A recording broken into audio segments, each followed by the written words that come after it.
স্বৈরাচার পতনের পর ৬ মাসে ৭৫০ কোটি টাকার বেশি জব্দ, সম্পত্তি ফ্রিজ ৯,৫০০ কোটি টাকার ওপর। রাজনৈতিক পট পরিবর্তনের পর বেড়েছে মামলা চট, চরম ভোগান্তিতে বিচার প্রার্থীরা, ব্যবস্থাপনাকে দুষছেন আইনজ্ঞরা। ঈদের ছুটিতে কমেছে ঢাকার বায়ু দূষণ, নির্মাণ বিধি মানা, ইটভাটা বন্ধ আর যানবাহন যৌক্তিক পর্যায়ে আনার পরামর্শ। মেহেরপুরের গাংনীর খরস্রোতা কাজলা নদী এখন সরু খাল, ড্রেজিং না করায় নাব্যতা সংকট, দুপার দখল করে চাষাবাদ। তামা কোম্পানির আগ্রাসনের শিকার খাগড়াছড়ির দীঘিনালার মাইনী নদী অববাহিকার উর্বর জমি, দিন দিন বাড়ছে চাষ। গাজা ইসরায়েলি হামলায় আরো শতাধিক ফিলিস্তিনি নিহত, যুদ্ধবিরতি ভঙ্গের পর নতুন বাস্তুচ্যুত প্রায় ৩ লাখ। এবং ফুটবল দলে একজন প্রকৃত নাম্বার 9 প্রয়োজন, মন্তব্য মামুনুল ইসলামের, টেকনিক্যাল বিষয় পরিবর্তনের পরামর্শ।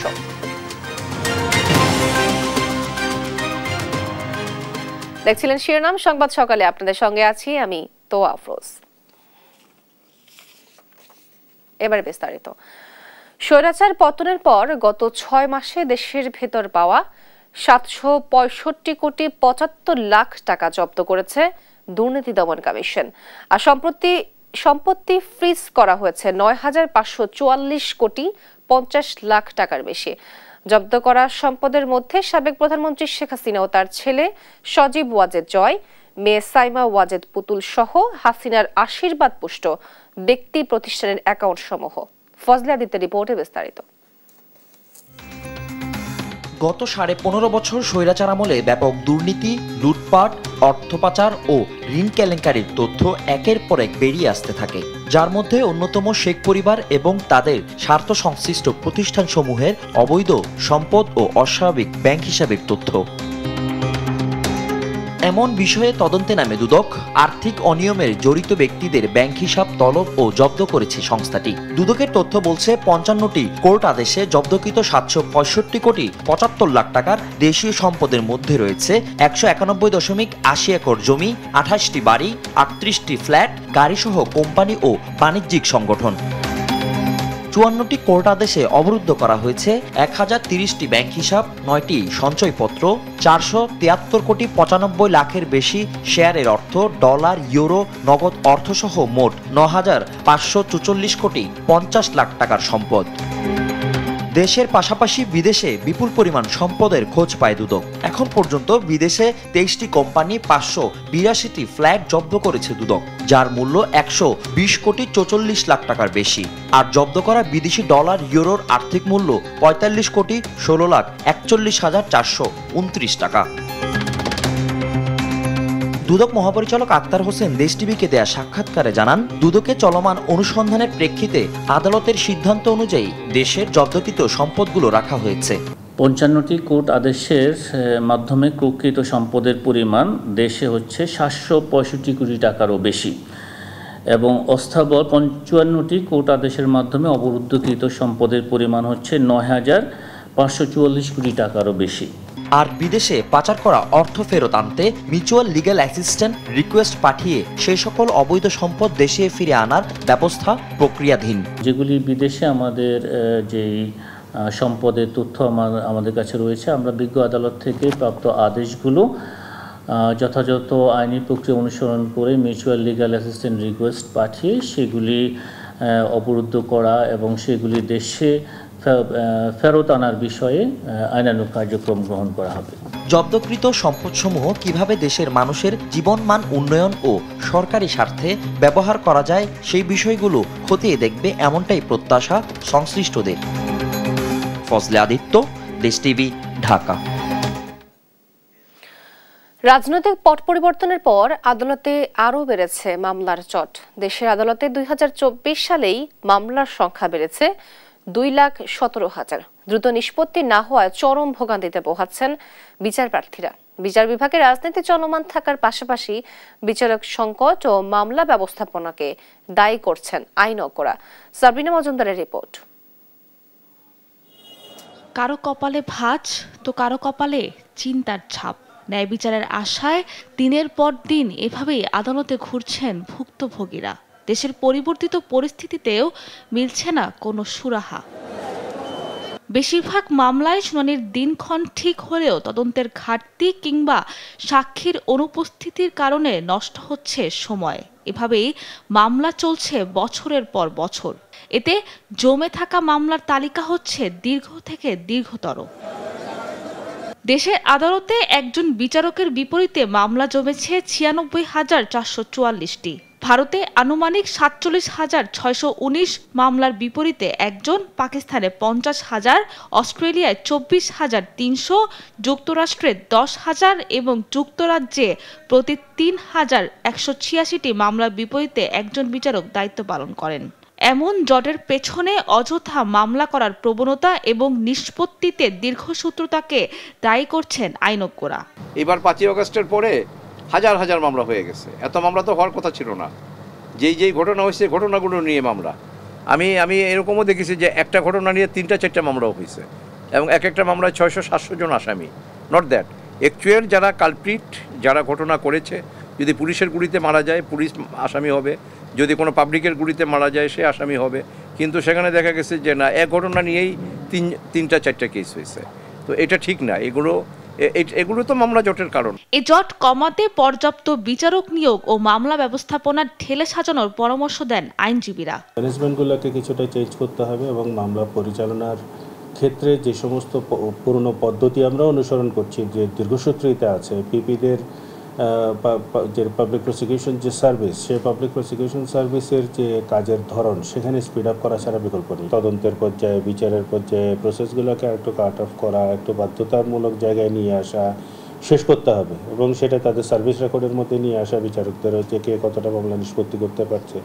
সেই নিষ্পত্তিটা আবার যেন প্রতিযোগিতামূলক নিষ্পত্তি না হয়, ন্যায় বিচারের কথাটা তো এখানে মাথায় রাখতে হবে।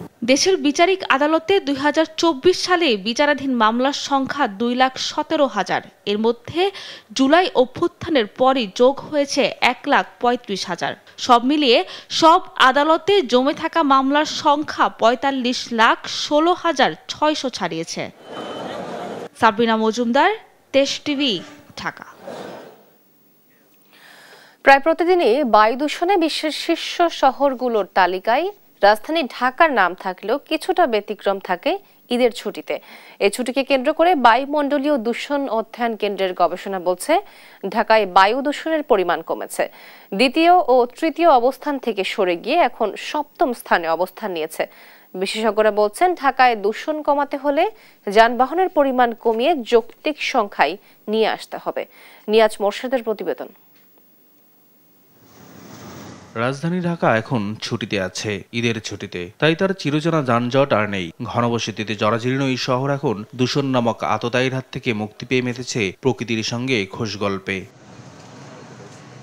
চিরচেনা পথগুলো এখন মুলতবি রেখেছে গাড়ির হর্ন আর জ্যামের তর্কাতর্কি। নিরাপদ করে তুলেছে বাবা মায়ের সাথে শিশুদের বেড়ানোর গল্পটাও। পলিউশন অনেক কম। আগে তো দেখতাম যে বাংলাদেশ বিশ্বে ১ নাম্বার ছিল পলিউশন, এখন অনেক কম। এরকম হলে ভালোই লাগে আর কি। সবসময় বাচ্চাদের মুখে মাস্ক দিয়ে বাচ্চাদেরও কষ্ট হয়, তা আমাদেরও কষ্ট হয়। তো এইরকম হলে আল্লাহর রহমতে অনেক ভালো হবে। রাস্তা যে বানায়, যে কাজগুলো এত দীর্ঘমেয়াদী হয়, এগুলো আরও আসলে মানে স্বল্পমেয়াদী দ্রুত রাস্তার কাজগুলো ঠিক করা উচিত। গবেষণা বলছে ঈদের ছুটির কারণে ২৬ মার্চ থেকে বায়ু দূষণের পরিমাণ কমতে শুরু করেছে। বায়ুমণ্ডলীয় দূষণ অধ্যয়ন কেন্দ্রের ঈদ কেন্দ্রিক গবেষণায় উঠে আসছে ২৬ মার্চ বায়ুমান সূচক ছিল AQI ২০০, আর তা কমতে কমতে গেল ২রা এপ্রিল এসে দাঁড়িয়েছে AQI ১৪০-এ, যা গেল কয়েক বছর যাবত প্রায় প্রতিদিনই বিশ্বে বায়ু দূষণের শীর্ষে থাকা ঢাকায় স্থান করে নেয় ৭ম-এ।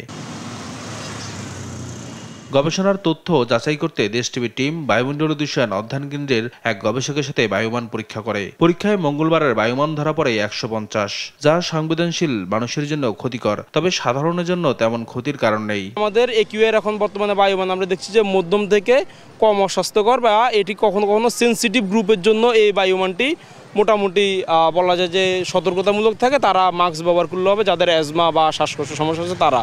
এছাড়া সাধারণ লোকদের জন্য মোটামুটি ভালো বায়ুমান বলা যেতে পারে। ঢাকার এই চিত্র পাল্টে যাবে ঈদের ছুটি শেষ হলেই। এমন বাস্তবতায় বিশেষজ্ঞরা বলছেন যানবাহনের সংখ্যা কমিয়ে যৌক্তিক সংখ্যায় নিয়ে আসতে হবে, আর নির্মাণ বিধি মেনে করতে হবে নির্মাণ কাজ। যানবাহনের সংখ্যা কমলে বায়ু দূষণ কমে, এখন আমরা তো একদম যানবাহন শূন্য ঢাকা শহর করতে পারবো না, কিন্তু এটিকে এমন একটি সংখ্যায় যৌক্তিকভাবে নিয়ে আসা যাতে যানজটের অ্যাভয়েড করা যায়, তাহলে বায়ু দূষণ কমবে। সেই সাথে ইটভাটায় ইট পোড়ানো বন্ধ করে ব্লক ইট ব্যবহার করার আহ্বান জানান বিশেষজ্ঞরা। নিয়াজ মুর্শিদ, দেশ টিভি, ঢাকা। নতুন প্রজন্মকে চাকরি প্রার্থী নয় বরং উদ্যোক্তা হিসেবে গড়ে ওঠার আহ্বান জানিয়েছেন অন্তর্বর্তী সরকারের প্রধান উপদেষ্টা ডক্টর মোহাম্মদ ইউনূস। বলেছেন, নতুন সভ্যতা গড়ে তুলতে হবে, যেখানে ব্যবসা থেকে লোভ ছেড়ে ফেলতে হবে, নিশ্চিত করতে হবে সম্পদের সুষ্ঠু বন্টন। বৃহস্পতিবার বিমস্টেক ইয়ং জেন ফোরামে কিনোট স্পিকারের বক্তব্যে এসব কথা বলেন তিনি। সাইফুল রিপনের প্রতিবেদন। Bay of Bengal Initiative for Multi-Sectoral Technical and Economic Cooperation BIMSTEC সম্মেলনে যোগ দিতে বৃহস্পতিবার সকালে দেশ ছাড়েন অন্তর্বর্তী সরকারের প্রধান উপদেষ্টা ডক্টর মোহাম্মদ ইউনূস। বেলা 12টার দিকে থাইল্যান্ডে পৌঁছালে সেখানে তাকে স্বাগত জানান থাইল্যান্ডের প্রধানমন্ত্রী কার্যালয়ের সংযুক্ত মন্ত্রী জিরাপর্ণ সিন্ধুপ্রায়। বাংলাদেশ সময় বেলা 3টার দিকে বিমস্টেক ইয়ংজেন ফোরামে কিনোট স্পিকার হিসেবে বক্তব্য দেন প্রধান উপদেষ্টা। বলেন, পুরনো সভ্যতা মানব সম্প্রদায়কে ধ্বংস করে দেবে। নতুন যে সভ্যতা গড়ে তুলতে হবে সেখানে ব্যবসায় লোভ নয়, থাকতে হবে সম্পদের বন্টন। First condition of the new civilization, the businesses should not be greed driven. So greed part has to be squeezed out in the new civilization. Greed will destroy us. Why? Because whatever all the things that we talk about, we promise as a government to see this is what we're doing. Our country is moving forward, our GDP is growing and all that. Growth rate is so high. So what? All the wealth this is generated gets concentrated in few hands. They become richer, richer and richer. And we call it development, we call it growth, we call it fantastic economy. But that's, you are planting the seed of your self-destruction. Unless wealth is shared, you cannot sustain a society. তরুণ প্রজন্মকে চাকরির নামে কৃতদাস নয়, উদ্যোক্তা হিসেবে গড়ে ওঠার আহ্বান জানান প্রধান উপদেষ্টা। Human beings are not born to work for anybody else. The economic system that we are taught, is again put onto a wrong footing. We are asking everybody to find a job. Our education system is built around finding so that you get a job as soon as you finish your school. You get a certificate, you get a job. I said human beings are very different from job seeker. First of all, human beings are not slaves. Slavery is not part of our destination. Job turns you into a slave. You take orders from other people. You are born as an entrepreneur. So I bring the entrepreneurship at the center. Every child has to grow up as an entrepreneur. উদ্যোক্তা হিসেবে গড়ে ওঠার অনুকূল শিক্ষা ব্যবস্থার প্রয়োজনীয়তার উপরও গুরুত্ব দেন তিনি। We are not job seekers. We are human beings. We are full of entrepreneurial capability, full of ideas. That's what the education system should be. সম্মেলনের ফাঁকে শুক্রবার সাইডলাইনে ডক্টর মোহাম্মদ ইউনূসের সাথে ভারতের প্রধানমন্ত্রী নরেন্দ্র মোদীর বৈঠকের কথা রয়েছে। জুলাই অভ্যুত্থানে বাংলাদেশের রাজনৈতিক পট পরিবর্তনের পর এটিই হবে মোদী ইউনূসের প্রথম সাক্ষাৎ। সাইফুল রিপন, দেশ টিভি, ঢাকা। বাংলাদেশি পণ্যে যুক্তরাষ্ট্র নতুন করে 37% শুল্ক আরোপ করায় বাংলাদেশের অর্থনীতিতে এক নতুন চ্যালেঞ্জ যুক্ত হলো বলে মনে করছেন অর্থনীতিবিদরা। একই সঙ্গে যুক্তরাষ্ট্রের সঙ্গে বাংলাদেশের কোনো বাণিজ্য চুক্তি না থাকায় এই সিদ্ধান্ত সংকটে ফেলবে দেশের অর্থনৈতিক ব্যবস্থাকে, বাড়বে বেকারত্ব। তবে পোশাক খাত সংশ্লিষ্টরা বলছেন, যুক্তরাষ্ট্রের সিদ্ধান্তে দেশের অর্থনীতি খুব বেশি ক্ষতিগ্রস্ত হবে না। সংকট মোকাবেলায় সরকারের সঠিক ট্যাক্স নীতিমালার প্রয়োজনীয়তার কথা বলেছেন তারা। বিস্তারিত ফজলে আদিত্যের প্রতিবেদনে। যুক্তরাষ্ট্রের বাজারে পোশাক শিল্প রপ্তানিতে ভালোভাবে জায়গা করে নিয়েছে বাংলাদেশ। গত জানুয়ারি থেকে এই বাজারে $80 কোটি তৈরি পোশাক রপ্তানি করেছে বাংলাদেশের পোশাক রপ্তানিকারকরা, যা আগের বছরের তুলনায় 45.93% বেশি। এই প্রবৃদ্ধি চীন, ভিয়েতনাম, ইন্দোনেশিয়া, ভারত সহ শীর্ষ পোশাক রপ্তানিকারক দেশের মধ্যে সর্বোচ্চ। এমন সময় বাংলাদেশের পোশাক খাতে দেখা দিয়েছে নতুন সংকটের আশঙ্কা। যুক্তরাষ্ট্রের প্রেসিডেন্ট ডোনাল্ড ট্রাম্প নতুন শুল্ক পরিকল্পনায় এশিয়ার দেশগুলোর পণ্য আমদানিতে 10 থেকে 54% পর্যন্ত শুল্ক আরোপ করেছে, যার মধ্যে বাংলাদেশ 37, চীন 54, ভারত 26, ভিয়েতনাম 46 এবং পাকিস্তান 29%। বাংলাদেশের পণ্যে যুক্তরাষ্ট্রের নতুন শুল্ক আরোপের বিষয়টি দেশের অর্থনীতিতে একটি নতুন চ্যালেঞ্জ বলে মনে করেন অর্থনীতিবিদরা। সংকট মোকাবেলায় সরকারের সঠিক শুল্ক কাঠামো বাস্তবায়নের পরামর্শ দিয়েছেন তারা। এগুলোর ইম্প্যাক্ট হয়তো কিছুদিনের ভিতরে, 1 বছর 1.5 বছরের ভিতরে আমরা হয়তো এটা দেখতে পাবো যে বাংলাদেশের এক্সপোর্ট শার্পলি কমে গেছে আমেরিকান মার্কেটে। সুতরাং আমরা ইজিলি এটাকে ওভারকাম করতে পারি। সকল সংকট যদি সঠিকভাবে মোকাবেলা করা না যায় তবে কমতে পারে পোশাক রপ্তানি, বাড়তে পারে বেকারত্ব। যে পণ্যগুলো ইতিমধ্যে জাহাজে পাঠানো হয়েছে সেই পণ্যের উপরেও কিন্তু শুল্ক আরোপ করা হবে। তার মানে হলো যে বাংলাদেশি পণ্যের দাম বেড়ে যাবে মার্কিন যুক্তরাষ্ট্রের বাজারে, এবং একই সঙ্গে যে ক্রয় আদেশ কমবে। এই দুটোর প্রভাবে কিন্তু এই পুরো যে তৈরি পোশাক খাত তার উপরে একটা নেতিবাচক প্রভাব তৈরি হবে। তবে পোশাক খাত সংশ্লিষ্টরা বলছেন এই ধরনের চ্যালেঞ্জ নতুন সম্ভাবনার দুয়ার খুলে দেবে। তাই শুল্ক বৃদ্ধিতে বিভ্রান্ত না হয়ে নীতিগত সিদ্ধান্ত ঠিক করলেই পোশাক শিল্পকে অনেক দূর এগিয়ে নেওয়া সম্ভব। তোমার ট্যারিফ বৃদ্ধি সেটা তুমি দিবা, যেটা তোমার সরকারের সাথে তোমার বোঝাপড়া। আমি তো এখান থেকে আমার কস্ট প্রাইস থেকে আমি আমার দাম কমাতে পারবো না। আমি তো এখানে প্রফিটের জন্য বিজনেস করতে আসি। আমি প্রফিট মিনিমাইজ করতে পারবো, কিন্তু আমি প্রফিট জিরো করতে পারবো না। টপ রপ্তানিকারক আমেরিকাতে, চায়না, ভিয়েতনাম এবং ইন্দোনেশিয়া, তারা 3 জনের কিন্তু ট্যারিফ লাইন আমাদের থেকে হাই। ফলে এখানে আমাদের আসলে খুব বেশি মানে ভয় পাওয়ার কোনো কারণ নেই। বাংলাদেশ যেমন সুনামের সঙ্গে পোশাক শিল্প ধরে রেখেছে, তেমনি শিল্প মালিকদের বিভ্রান্ত না হয়ে পণ্যের মান ধরে রাখার পরামর্শ দেন তিনি। ফজলে আদিত্য, দেশ টিভি, ঢাকা। মেহেরপুরের গাংনী উপজেলার খরস্রোতা কাজলা নদী এখন পরিণত হয়েছে সরু খালে। ড্রেজিং না করায় নদীর বুকে পলি জমে নাব্যতা হারিয়েছে কাজলা। স্থানীয় প্রভাবশালীরা নদীর দুপার দখল করে চাষাবাদ শুরু করায় নদীটি সংকীর্ণ হয়ে পড়েছে।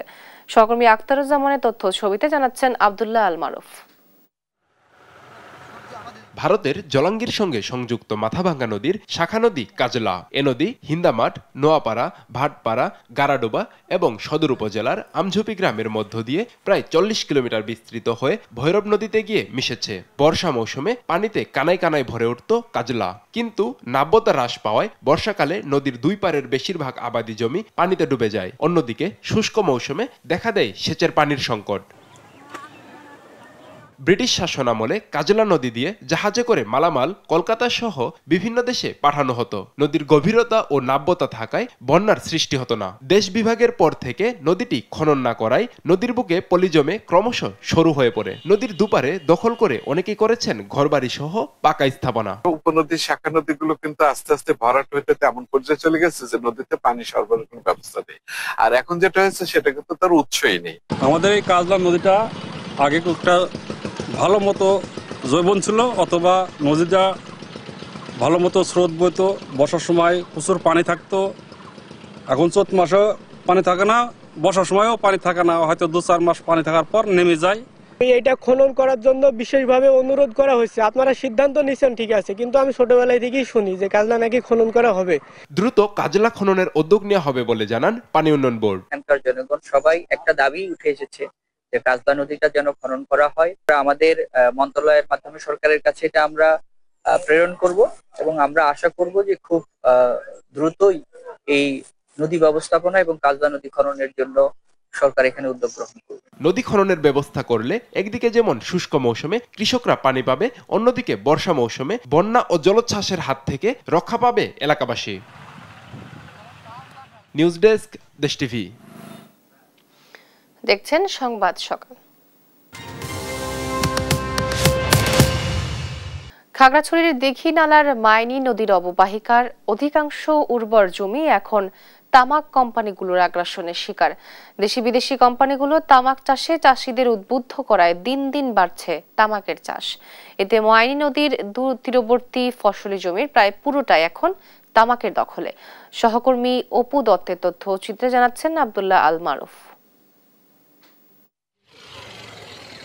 খাগড়াছড়ি দীঘিনালা উপজেলা তামাক চাষের আখড়ায় পরিণত হয়েছে। এই উপজেলার 5টি ইউনিয়নের ফসলি জমি, স্কুল, কলেজ, মাইনি নদীর তীর, এমনকি বসতবাড়ির আঙ্গিনায় ব্যাপক আকারে ছড়িয়ে পড়েছে ক্ষতিকর তামাক চাষ।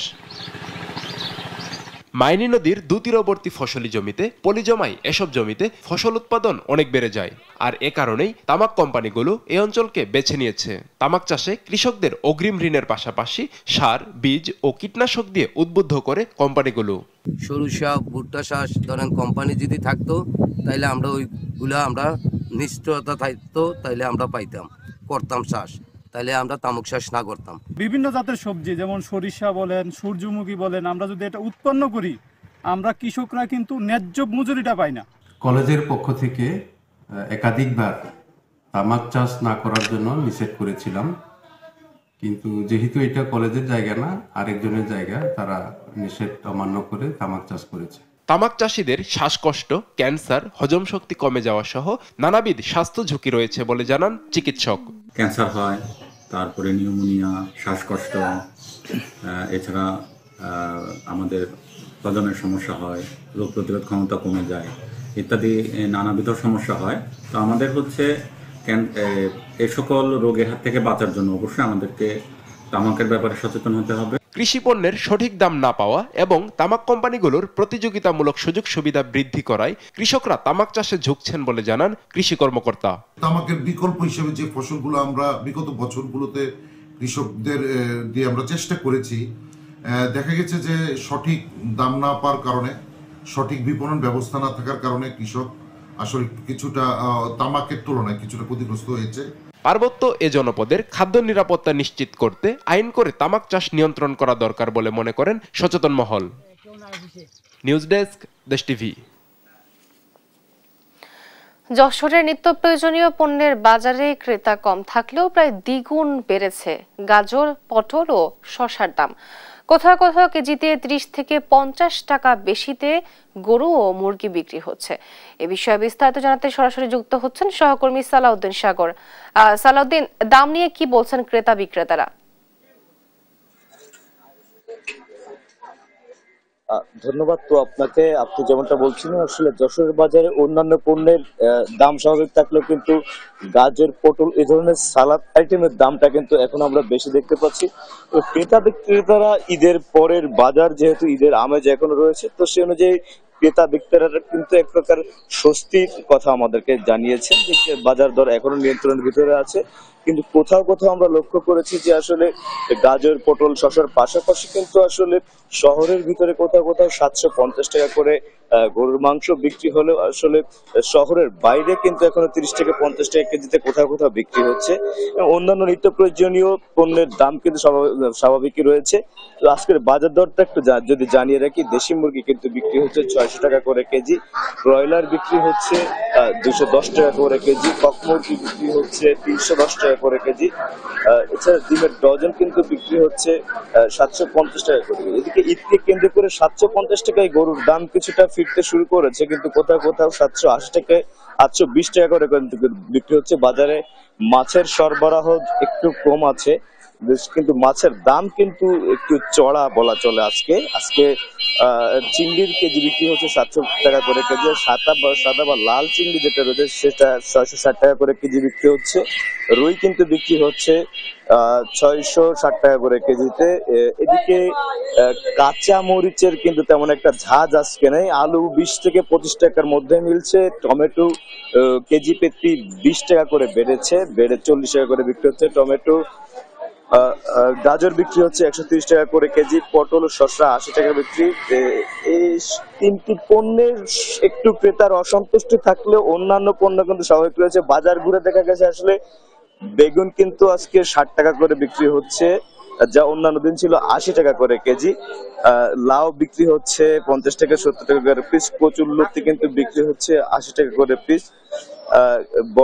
তারপরে হচ্ছে আপনার করলা বিক্রি হচ্ছে 10 টাকা করে বেড়েছে কেজিতে, আর গতদিন যেটা ছিল 70 টাকা করে সেটা আজকে 80 টাকা করে বিক্রি হচ্ছে। মিষ্টি কুমড়া কিন্তু 30 টাকা করে বিক্রি হচ্ছে, এবং 500 গ্রাম ওজনের যে ছোট পাতা কপিগুলো রয়েছে সেগুলো কিন্তু বিক্রি হচ্ছে 50 টাকা করে। ঝিঙা বিক্রি হচ্ছে 70 টাকা করে, চিচিঙ্গা বিক্রি হচ্ছে 70 টাকা করে। তো বাজার দর এরকমই রয়েছে। আমরা ক্রেতা সাধারণের সাথে কথা বলে আসলে যেমনটা জানতে পেরেছি যে আসলে ঈদের আমেজ এখনো থাকায় কিন্তু বাজারে এই যে নিত্য প্রয়োজনীয় যে শাকসবজি এটা কেনার কিন্তু মানুষের এখনো অনেক ক্রেতা উপস্থিতি আমরা কম দেখতে পাচ্ছি। তবে এমনিতে বাজার দর যা রয়েছে তাতে কিন্তু ক্রেতা সাধারণ সন্তুষ্টি প্রকাশ করেছে। এই ছিল আমার কাছে যশোরের বাজার থেকে সর্বশেষ তোয়া। সাগর, আপনাকে ধন্যবাদ। দর্শক, যশোর থেকে নিত্যপণ্যের বাজার দর সম্বন্ধে জানাচ্ছিলেন আমাদের সহকর্মী সালাউদ্দিন সাগর। মিরপুরের জাতীয় চিড়িয়াখানায় ঈদ পরবর্তী সময়ে নানা শ্রেণী পেশার মানুষের সমাগম ঘটছে। সেখান থেকে সার্বিক পরিস্থিতি জানাতে আমাদের সঙ্গে সরাসরি যুক্ত হচ্ছেন সহকর্মী তারেক মাহমুদ সুজন। তারেক, চিড়িয়াখানায় বিনোদন প্রেমীদের ঢল কেমন দেখছেন, বিস্তারিত জানাবেন।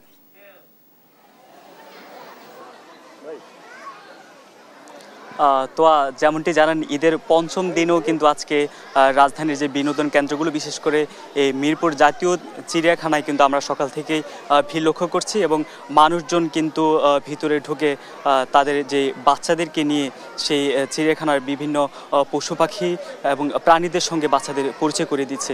এই মুহূর্তে আমরা আছি বাঘের যে খাঁচাটি সেটির সামনে। এর আগে আমরা যেমনটি দেখতে পেরেছি, প্রথমে ঢোকার পর বানর এবং যে পশু পাখি বা বকের খাঁচায় আমরা প্রচণ্ড ভিড় করছি।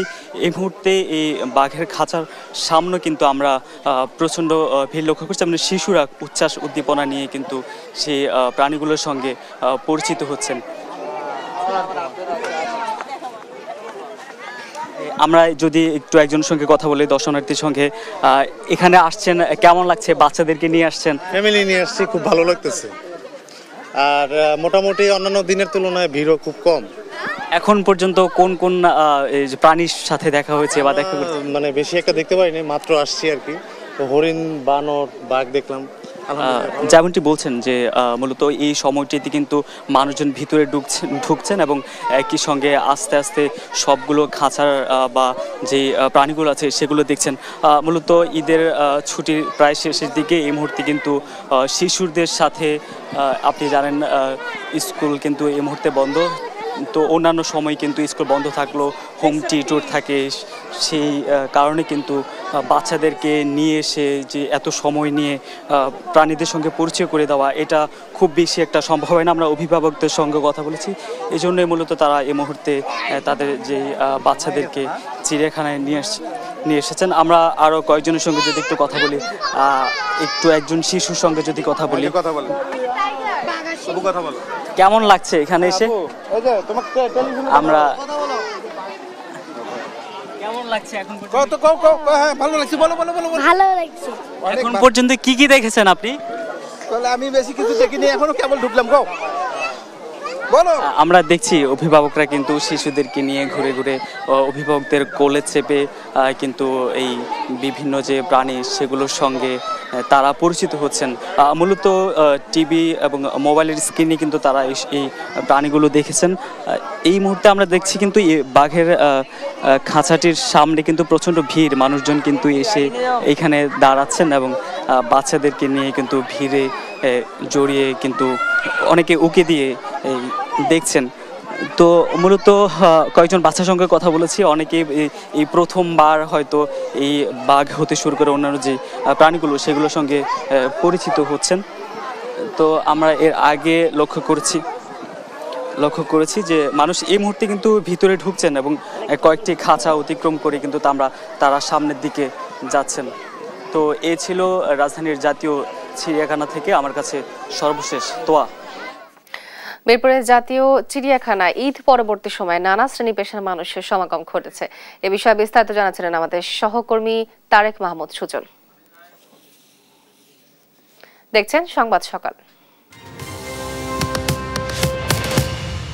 এবার আন্তর্জাতিক প্রসঙ্গ।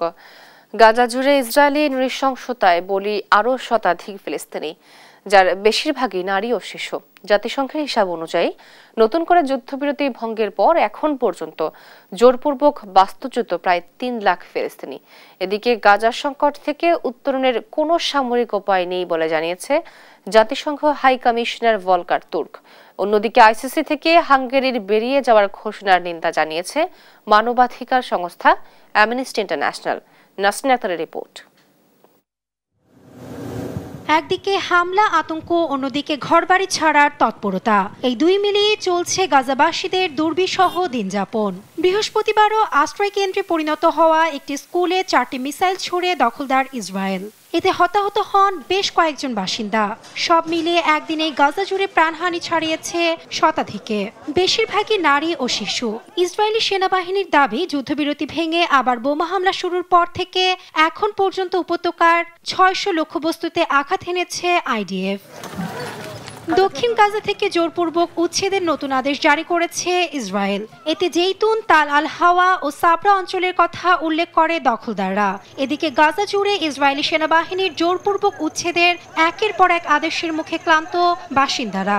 খাদ্য সহায়তা প্রবেশ বন্ধ থাকায় তীব্র ক্ষুধা ও অপুষ্টির শিকার লাখ লাখ ফিলিস্তিনি। যুদ্ধ শুরুর পর হাজার হাজার ফিলিস্তিনি শিশু হারিয়েছে বাবা মাকে। এতে আধুনিক ইতিহাসের সবচেয়ে বড় এতিম সংকট তৈরি হয়েছে উপত্যকাটিতে, এমন তথ্য প্রকাশ করেছে ফিলিস্তিনের কেন্দ্রীয় পরিসংখ্যান ব্যুরো। এদিকে গাজা সংকট থেকে উত্তরণের কোনো সামরিক উপায় নেই বলে জানিয়েছে জাতিসংঘ হাই কমিশনার ভলকার তুর্ক। গেল 18 মাসের সহিংসতা স্পষ্ট করে দিয়েছে যে এই সংকট থেকে বেরিয়ে আসার কোনো সামরিক পথ নেই। এগিয়ে যাওয়ার একমাত্র উপায় হলো জাতিসংঘের প্রস্তাব ও আন্তর্জাতিক আইন অনুসারে দ্বিরাষ্ট্রভিত্তিক রাজনৈতিক সমঝোতা। এদিকে আইসিসি ক্রমশ রাজনৈতিক হয়ে উঠেছে এমন অভিযোগ এনে আন্তর্জাতিক অপরাধ আদালত থেকে হাঙ্গেরির বেরিয়ে যাওয়ার ঘোষণায় নিন্দা জানিয়েছে মানবাধিকার সংস্থা অ্যামনেস্টি ইন্টারন্যাশনাল। এটিকে গাজায় যুদ্ধাপরাধের শিকার হওয়া ব্যক্তিদের সঙ্গে বিশ্বাসঘাতকতা বলে মনে করছে সংস্থাটি। নাসরিন আক্তার, নিউজ ডেস্ক, দেশ টিভি। দেখছেন সংবাদ সকাল।